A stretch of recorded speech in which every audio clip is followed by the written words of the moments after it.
I know, right? 2 videos in 1 month. Crazy. Hello, everyone. It's happening again. Yes, I'm uploading for the second time this December because I had an idea.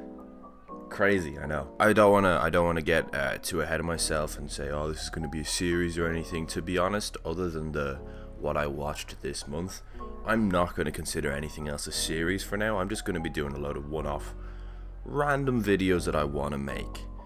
And today I would like to talk about Batman the movie from 1966 and whether or not it has held up, how it compares to the other Batman movies. And realistically, the best way to do so is I'm just gonna go through the whole movie. I'm just gonna go from start to finish through the whole movie. I'm gonna skip some small things, but I'm gonna cover it in pretty intensive detail. So yeah, if you wanna support me in any way, the best way to do so would be to like the video and to keep watching, because for some reason liking a video isn't enough anymore on YouTube. You gotta get that watch time up as well. But yeah, thank you to a lot of people actually who were very supportive and reached out and messaged me after the last video went up. I really appreciate it. Thank you to anyone who commented as well. The comments go a long way, so thank you.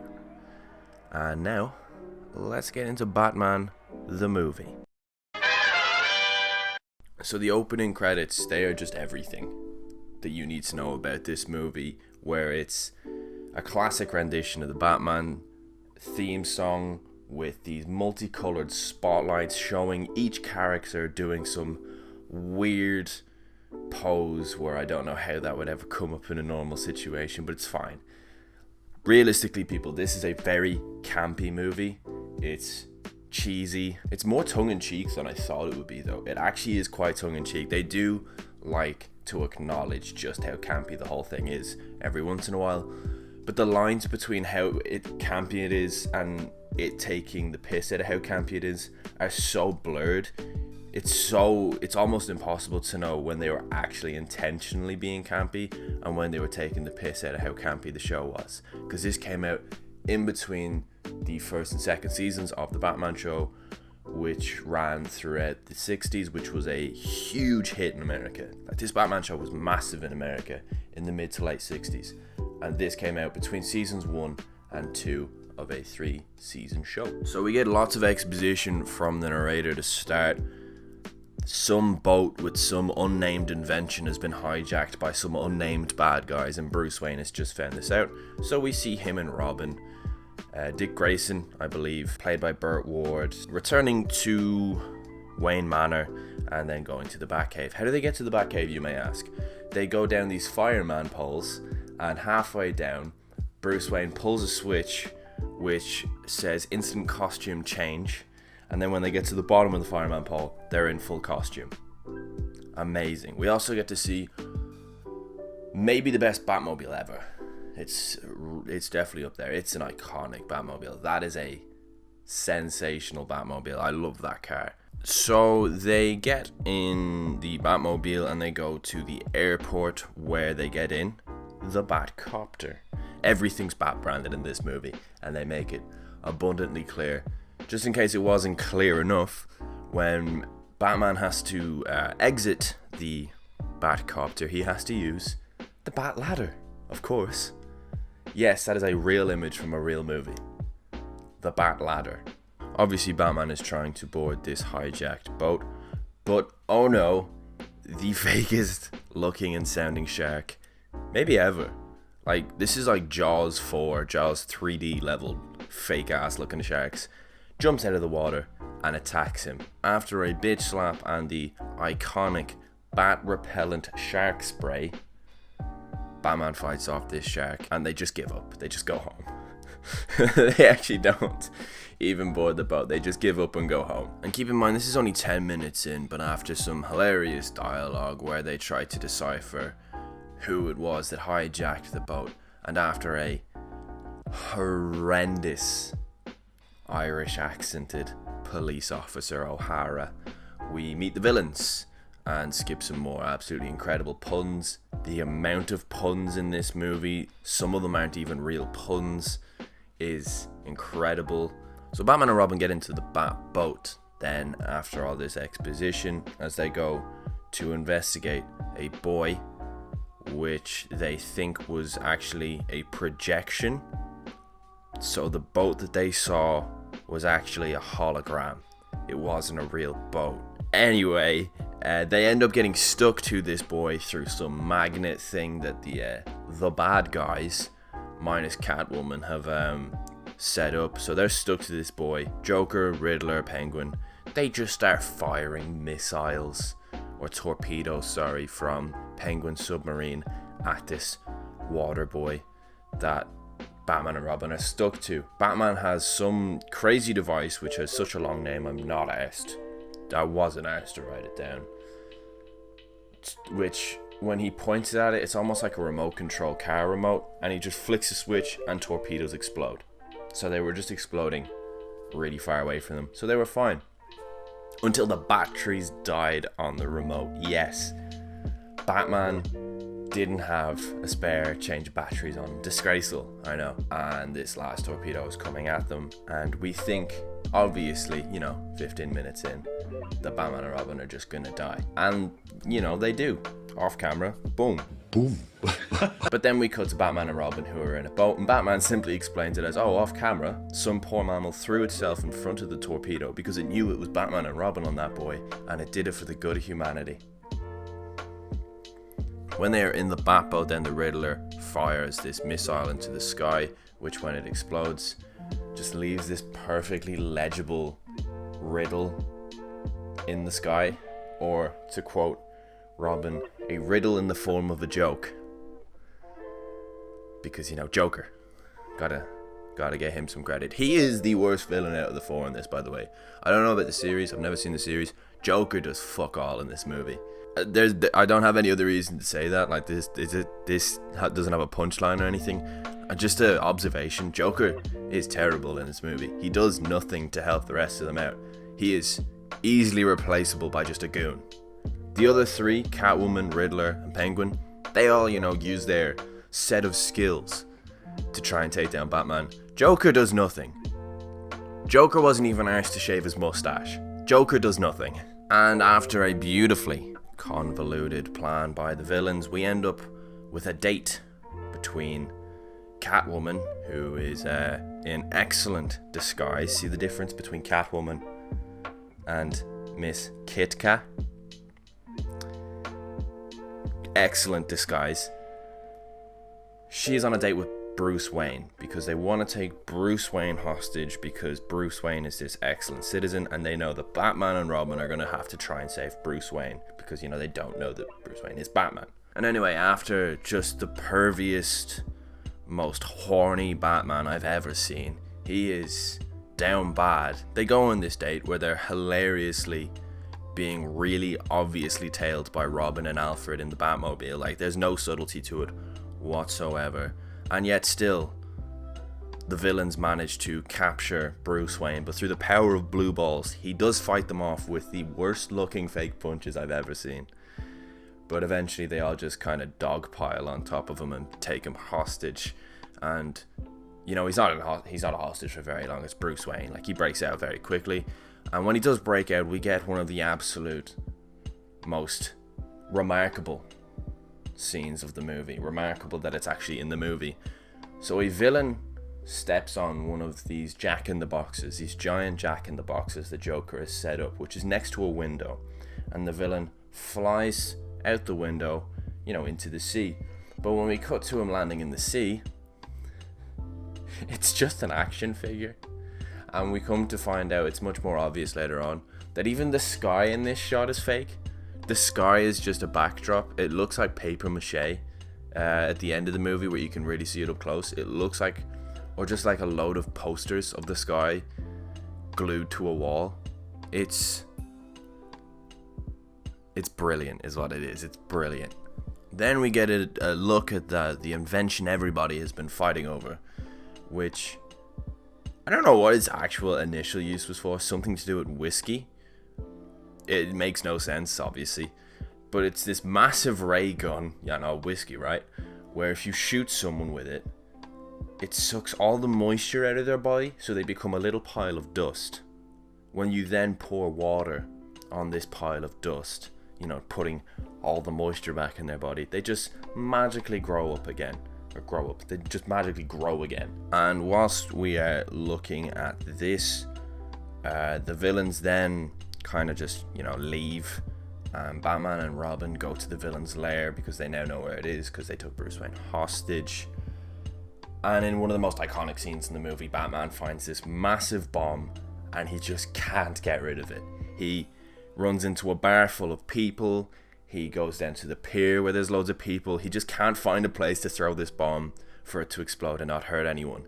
He even sees a perfect opportunity to throw it into the sea, but there is like 3 ducks just chilling there. So it looks like Batman is about to sacrifice his life to save 3 ducks. Go on, Batman. But yeah, it explodes. It explodes and Batman dies. Or so Robin thinks. But then when Robin sees, you know, where the bomb had exploded and he's having a heart attack, Batman just randomly comes around the corner and he goes, "Oh, no, I threw it just in the nick of time." Or something like that. It's one of them completely illogical off-camera explanations Batman loves to give as to how he's somehow not dead. Oh, we also find out Robin hates people who drink. Like, he hates them. He doesn't think they have human rights. It's great. And Batman responds to all this by saying, "Hey, Robin, drinkers are humans too, you know." Then, in something that I genuinely don't know how made it into this, Penguin tricks Batman and Robin into taking him to the Batmobile. Sorry, not to the Batmobile, to the Batcave. Despite them obviously recognizing Penguin. But he's like, "No, I'm not Penguin. I have a different hat on." He still has his monocle on.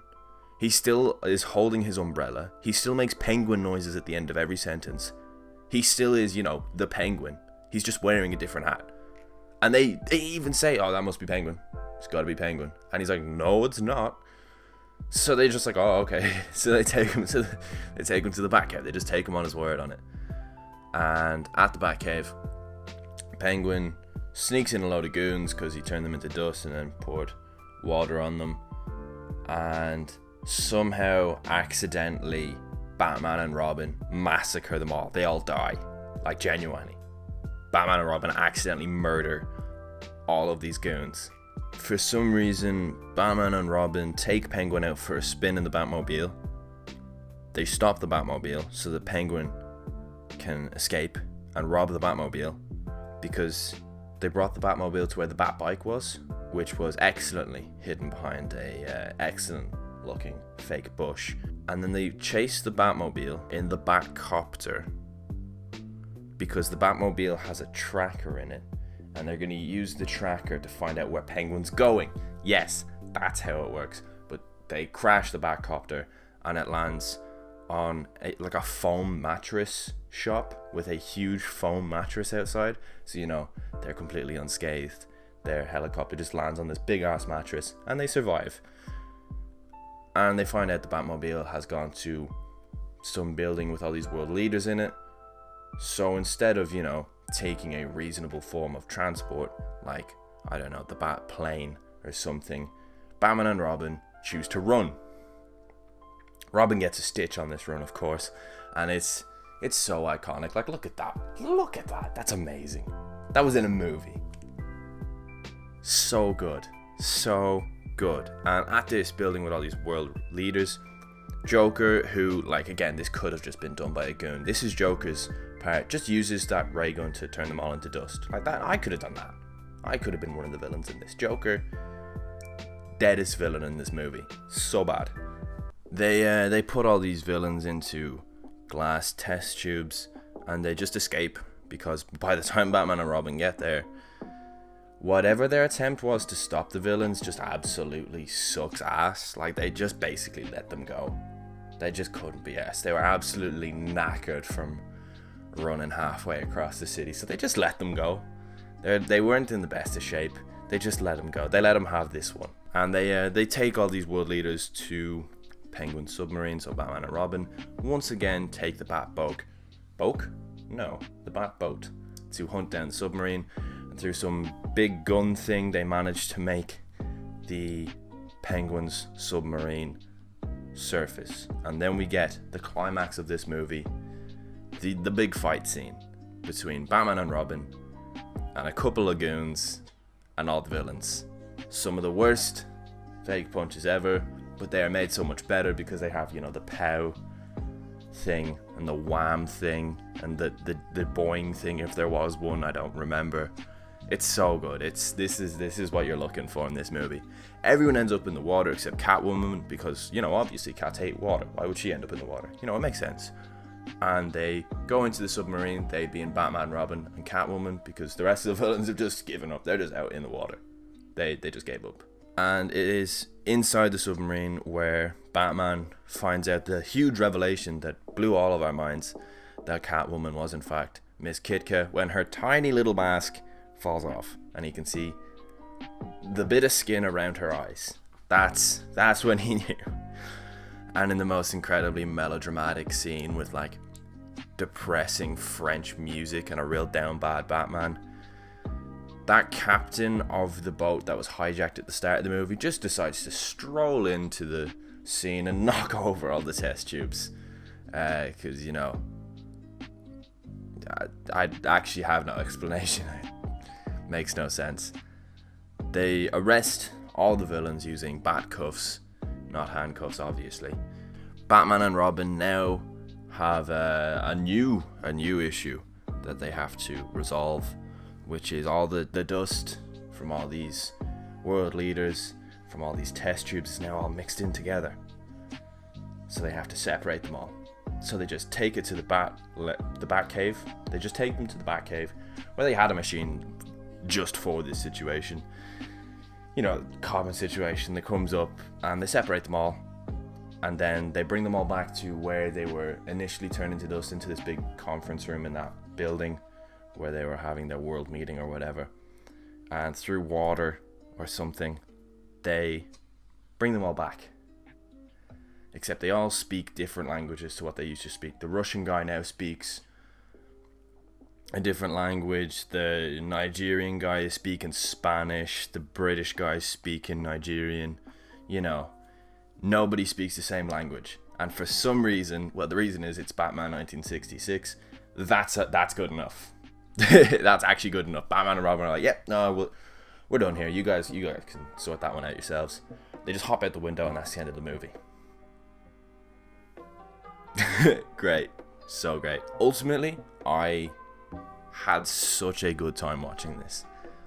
As much as you take the piss out of this movie, because there's so much in this movie to take the piss out of, it's so fun. It's actually a great watch. Like, it's a really good time. It's very silly. It's very campy. It is actually quite tongue-in-cheek though. Like, they do acknowledge how silly it is sometimes, which is actually quite, like, it actually is intentionally funny, which I didn't expect. I thought this whole thing was just going to be completely unintentionally funny.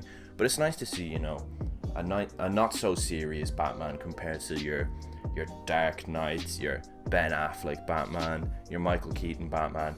We have a fun, cartoony, brought to life Batman, and it is fun. Like, I'll be dead honest, I wish there was another one of these. There's only one movie, unfortunately.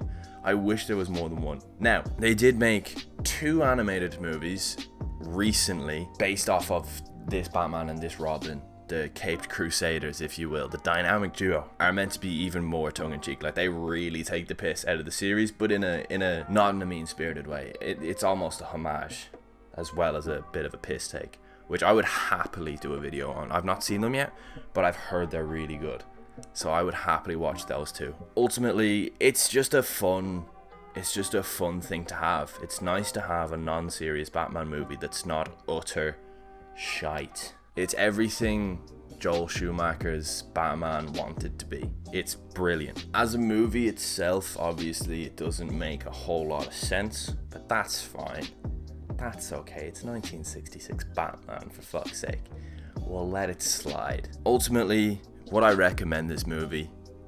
Fuck yes.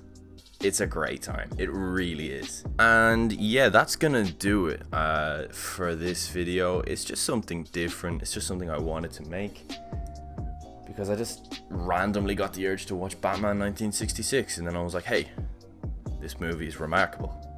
I gotta make a video on it. So if there's any other things like that that you want me to make videos on, if you have any ideas, throw them my way. I'm starting to actually get some ideas, you know. I'm starting to get a bit of a back catalogue going. So this isn't gonna fall flat on its face, this whole YouTube thing, this time anyway. So yeah, thank you very much for watching. My next video will definitely be later in the month at the earliest, if not the first week of January. This is one and done. I am actually genuinely quite busy this month. I know I said it in the last video, but yeah, this is gonna do me for today. Thank you very much. I hope you enjoyed. Comment if you've seen the movie, or if you're now going to see the movie, or if you've no interest in seeing the movie, just comment, please. Yeah, that'll do it for today. Cheers, thanks.